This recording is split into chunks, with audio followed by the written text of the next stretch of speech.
जय श्री कृष्ण मित्रों, आज देव दिवाળી स्वर्ग और पृथ्वी परनो एक साथे उत्सव मनावानो शुभ दिवस जे दिवाळीना 15मा दिवसे आवे छे।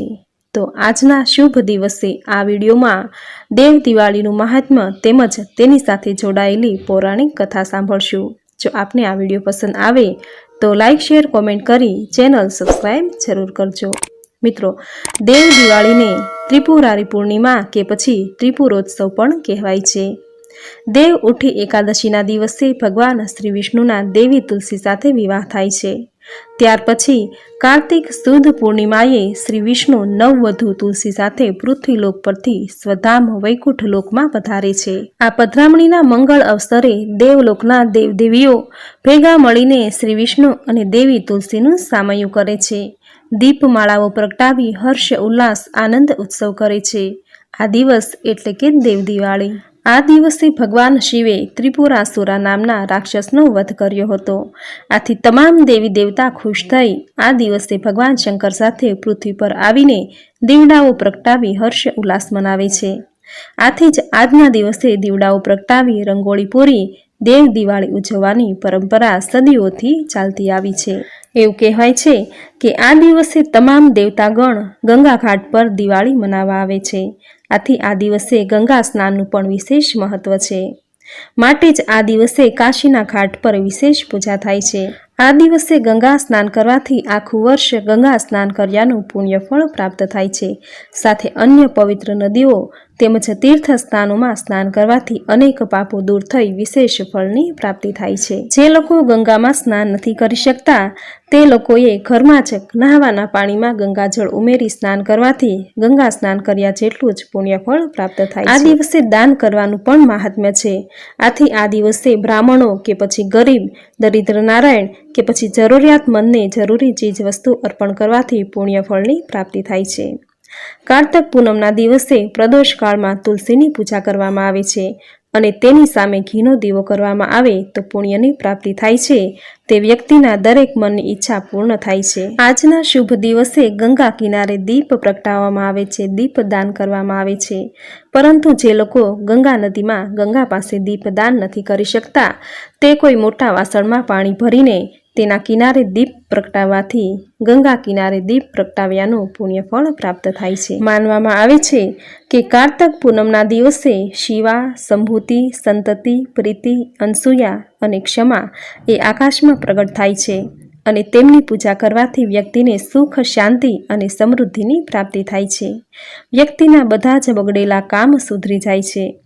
कृतिका नक्षत्र में जो भगवान शिवना दर्शन करवामां आवे तो 7 जन्म सुधी ते व्यक्ति ज्ञानी अने धनवान बने छे। आजना शुभ दिवसे भगवान शिव, भगवान विष्णु, माता तुलसीनी पूजा करवानुं विशेष महत्व छे। भगवान श्री विष्णु ने पीळा फूल, पीळा वस्त्र, पीळी मिठाई अर्पण करी धूप दीप आरती करी पूजा करवी।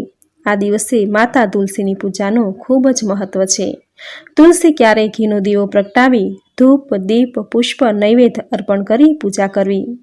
आज पूजा फरी संध्या समये पण करवी।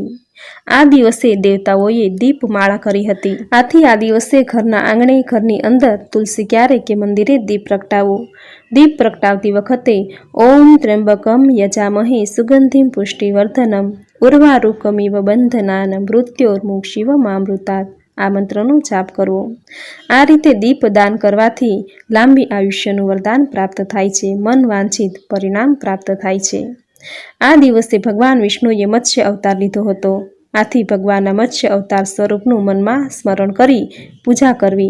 आ दिवसे गंगा स्नान करी गंगा मातानी आरतीनुं विशेष महत्व छे। गंगा स्नान के गंगा आरती करवा जो गंगा घाट पर न जई शकाय तो घरे रहीने ज गंगा मातानी फोटो के गंगा जळनी आरती उतारी गंगा मातानी पूजा कर्यानुं ज पुण्यफळ प्राप्त थाय छे। आ रीते देव दिवाળી एटले के कार्तिक पूर्णिमाना दिवसे भगवान श्री गणेश, भगवान शिव, श्री हरि विष्णु साथे माता तुलसीनी पूजा करवाथी धन, समृद्धि, यश, कीर्ति, आरोग्य अने सौभाग्यनी प्राप्ति थाय छे। तो मित्रों, आ हतुं देव दिवाळीनुं महात्म्य। हवे सांभळशुं आ दिवसे सांभळवानी पौराणिक कथा जे आ दिवसे सांभळवानुं खूब महात्म्य छे। तो कथा शरू करीए। त्रिपुर नामनो महादैत्य प्रयाग क्षेत्रमां तप करतो हतो। તેણે ઉગ્ર તપસ્યા કરી।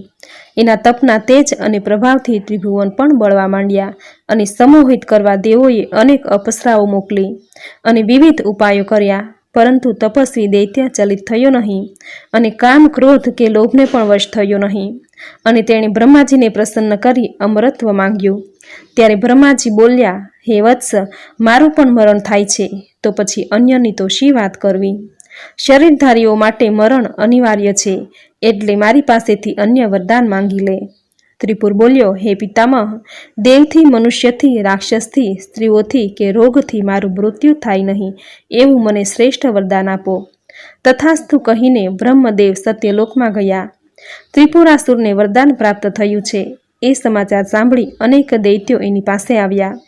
ત્રિપુરાસુરે દૈત્યને આદેશ આપ્યો કે આપણા વિરોધી દેવોને હણી નાખો, એમ ન થાય તો એમની પાસેની સર્વોત્તમ વસ્તુઓ છીનવી લો અને મને સમર્પિત કરો। દૈત્યરાજ ત્રિપુરની આજ્ઞા થતાં સર્વ દૈત્યોએ સર્વ દેવોને, સર્પોને અને યક્ષોને બંદીવાન બનાવી ચોતરફ હાહાકાર મચાવી દીધો। વિશેષમાં ત્રિપુરના વચનોને અનુસરતા વિશ્વકર્માએ ત્રિપુરની રચના કરી, જે તેજ ગતિથી ઉડનારા ધાતુના વિમાન જેવા 3 પૂર હતા। ત્રિપુરાસુર એક પૂરથી પાતાળમાં, એક પૂરથી સ્વર્ગમાં અને એક પૂરથી પૃથ્વી પર ઈચ્છા અનુસાર વિચરતો અને વિનાશ સર્જતો। દેવો ત્રસ્ત અને લાચાર બન્યા। એક સમયે ઇન્દ્ર, બ્રહ્મા અને વિષ્ણુ તેમજ નારદ મુનિનું મિલન થયું। સૌએ શિવજીને મળી ત્રિપુરાસુરના સંહાર માટે તેમનું શરણ સ્વીકાર્યું। દેવર્ષિ નારદજીની માયાથી પ્રેરિત ત્રિપુરાસુરે કૈલાસ પર આક્રમણ કર્યું। 3 દિવસ સુધી સર્વ એકત્રિત દેવો સાથે ત્રિપુરાસુરે મહાયુદ્ધ કર્યું અને કાર્તક માસની શુક્લ પક્ષની પૂર્ણિમાને દિવસે ભગવાન શિવજીએ એક જ બાણથી ત્રિપુરાસુરને મારી નાખ્યો। એટલે સર્વ દેવો પ્રસન્ન થયા। હર્ષ ઉલ્લાસથી તેઓએ સદા શિવને પ્રસન્ન કરવા દીપ સમર્પિત કર્યા અને દિવાળી જેવો ઉત્સવ પણ મનાવ્યો। આથી આ દિવસને દેવ દિવાળી તરીકે ઓળખવામાં આવે છે। કાર્તિક પૂર્ણિમા એટલે કે દેવ દિવાળીના દિવસે જે કોઈ વ્યક્તિ પરમાત્માનું સ્મરણ કરીને 720 દીવા કરે એ સર્વ પાપોમાંથી મુક્ત થાય છે। આ દીપ પ્રાગટ્ય અને તેના દર્શન થકી તેને સુખ, શાંતિ, સમૃદ્ધિ અને અભ્યુદય તથા ઐશ્વર્યની પ્રાપ્તિ અવશ્ય થાય છે એવું પૌરાણિક ગ્રંથોમાં કહ્યું છે। દેવ દિવાળીની સમાપ્તિ સાથે જ દીપાવલીનો મહા ઉત્સવ પૂર્ણ વિરામ પામે છે અને તે સાથે જ શરૂ થાય છે શુભ લગ્નોની સિઝન એટલે કે લગ્ન ઉત્સવ। જે ઘરમાં લગ્નોત્સુક યુવક યુવતીઓ હોય તેના પરિવારમાં શુભ દિવસે, શુભ દિને તોરણ બંધાય છે, મંગળ ગીતો ગવાય છે, ઢોલ ઢબુકે છે અને વર કન્યા પ્રભુતામાં પગલાં માંડે છે। દેવ ઉઠી એકાદશીના દિવસે ભગવાન વિષ્ણુના દેવી તુલસી સાથે વિવાહ થાય છે। ત્યાર પછી કાર્તિક સુદ પૂર્ણિમાના દિવસે શ્રી વિષ્ણુ નવવધુ તુલસી સાથે પૃથ્વી લોક પરથી સ્વધામ વૈકુંઠ લોકમાં પધારે છે। આ પધરામણીના મંગળ અવસરે દેવલોકના દેવ દેવીઓ ભેગા મળીને શ્રી વિષ્ણુ અને દેવી તુલસીનું સામયું કરે છે। દીપમાળાઓ પ્રગટાવી હર્ષ ઉલ્લાસ સાથે આનંદ ઉત્સવ મનાવે છે। એ દિવસ એટલે દેવ દિવાળી। ત્રિપુરારી મહાદેવના વિજયના વધામણા અને નવ દંપતી વિષ્ણુ તુલસીના સ્વાગતનું પ્રકાશ પર્વ એટલે દેવ દિવાળી। ધરતીલોકના માનવો આસો વદ અમાસે દિવાળી ઉજવે છે, તો દેવલોકના દેવો કાર્તિક સુદ પૂર્ણિમાએ દેવ દિવાળી મનાવે છે।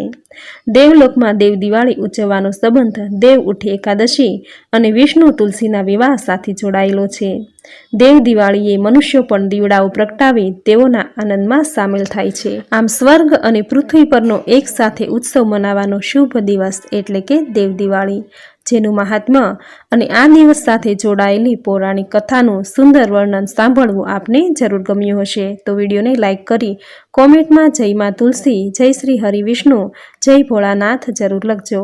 ચેનલ સબસ્ક્રાઈબ કરી બાજુમાં બેલ આઇકન જરૂર પ્રેસ કરજો। આવી જ નવી ધાર્મિક માહિતી, નવા ધાર્મિક વિડીયો સાથે ફરી મળીશું। ત્યાં સુધી આપ સૌને મારા જય શ્રી કૃષ્ણ।